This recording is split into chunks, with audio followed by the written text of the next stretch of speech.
नमस्कार। जैसे ही नेपाल में पुराना गठबंधन टूटा और नया गठबंधन की नई सरकार बनी, वैसे ही नेपाल ने भारत नेपाल सीमा पर अपने सशस्त्र प्रहरी बल को भेज दिया है।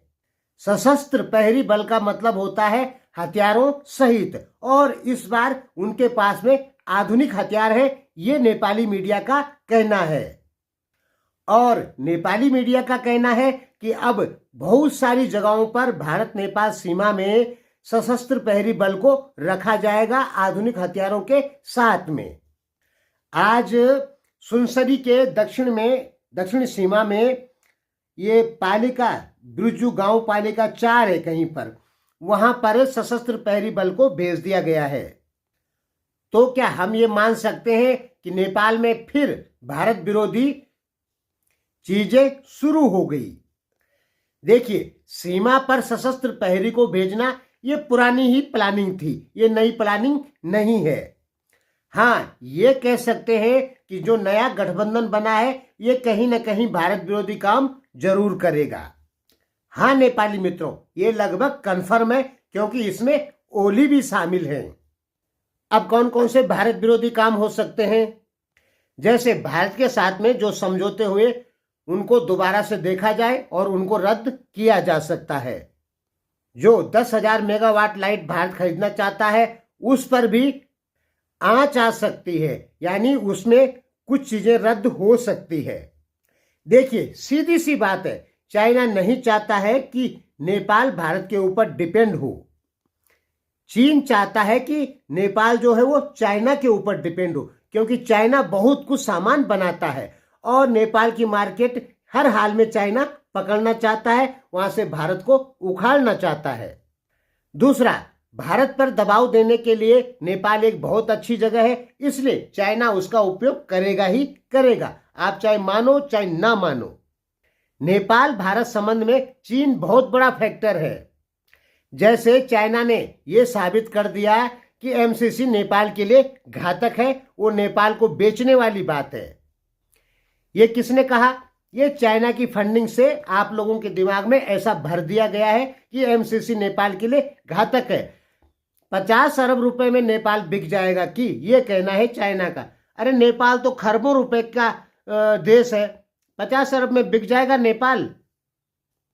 लेकिन नेपाली विश्लेषक कहते हैं कि नेपाल को बेच दिया 50 अरब रुपए में, यानी बहुत ज्यादा हंसने वाली बात है कि आपके दिमाग में ये घुसा दिया गया है और आपको यकीन हो चुका है कि एमसीसी के वजह से नेपाल को बहुत बड़ी प्रॉब्लम होगी। दोस्तों, 50 अरब रुपए कुछ नहीं होता, आपको पता ही नहीं पड़ेगा वो गया कहां 50 अरब रुपए।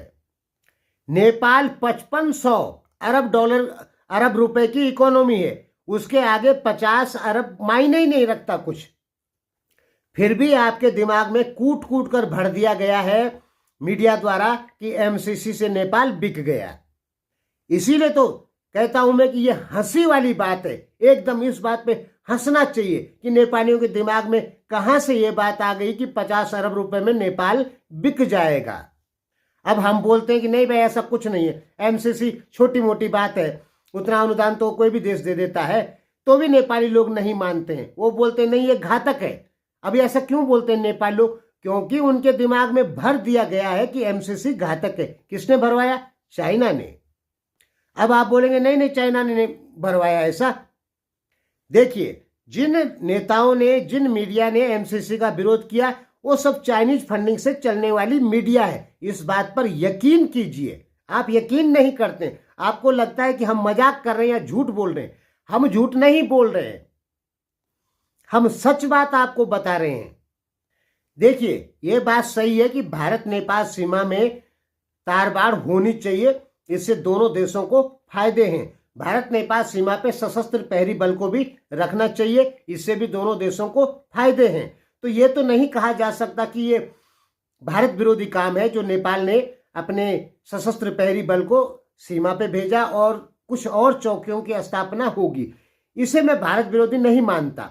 ये नेपाल को अपनी सुरक्षा का अधिकार है, किसी भी देश को होता है और सभी देश ऐसा करते हैं। लेकिन नेपाल में जो नया गठबंधन आया है, ये भारत के लिए, नेपाल के लिए, दोनों देशों के लिए नुकसानदायक हो सकता है, क्योंकि इसमें भारत के साथ जो समझौते किए गए हैं उनमें कुछ समझौते रद्द हो सकते हैं।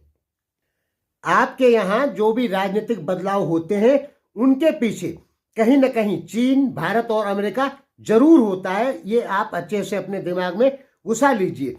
जैसे ही भारत के पक्ष की सरकार आती है तो चाइना उसे गिराने की पूरी ताकत लगा देता है और गिरा देता है, और जैसे ही चाइना के पक्ष की सरकार आती है तो भारत उसे गिराने की कोशिश करता है। इस वजह से नेपाल की राजनीति हमेशा अस्थिर रहती है। धन्यवाद।